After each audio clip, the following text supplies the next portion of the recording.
এবার আমরা নৌকা থেকে নেমে পড়েছি, আর এইবার টোটোতে বসবো, আর টোটো আমাদের নিয়ে যাবে মৌসুনী আইল্যান্ডে। তো আমরা টোটোতে বসে পড়েছি, আর টোটো ছেড়েও দিয়েছে।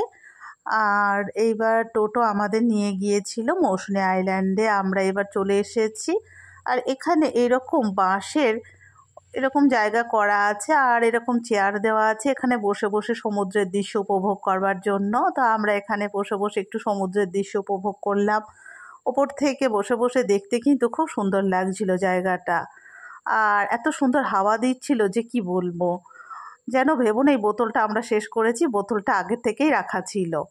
তারপরে আমরা এখানে একটুখানি বসে বসে সমুদ্রের দৃশ্য উপভোগ করলাম। চারিদিকটা খুব ভালো লাগছিল দেখতে।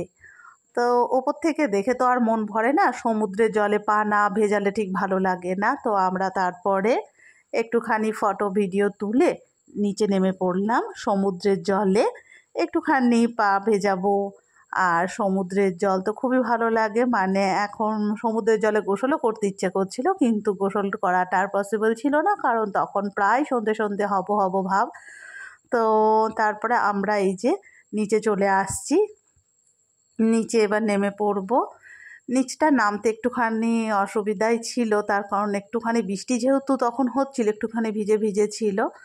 তো আমরা এরপরে নিচে নেমে পড়েছিলাম। নিচে নেমে সমুদ্রের ধারে এই যে একটুখানি হাঁটাহাঁটি করছি, সমুদ্রের জলে পা ভেজাচ্ছি।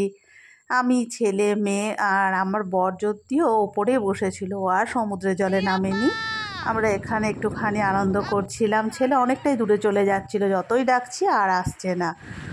আর এখানেই যে সমুদ্রের জলে একটুখানি পাটা ভিজিয়ে নিলাম, একটুখানি সমুদ্রের হাওয়া টাওয়া খাচ্ছি। তো মৌসুনী আইল্যান্ডটা তো আমার তো ভীষণই ভালো লাগলো, বিকেলবেলাটা খুব দারুণ কাটলো এখানে এসে। তো ছেলে কিছুতেই উঠবে না, যতই বলি আর যায় না, ততই সে আরও যাবে। তো এখানে আবার ছেলে মেয়ের সাথে আর একটুখানি ফটো ভিডিও তুলে নিয়ে তারপরে আবার ফিরবো। তো যেহেতু সন্ধে হয়ে আসছে আর সময় ছিল না, তো আবার ভাবলাম একটুখানি ওপরে গিয়ে যেহেতু বসবো, তো আবার একটুখানি ওপরে এলাম, ওপরে এসে একটুখানি বসলাম।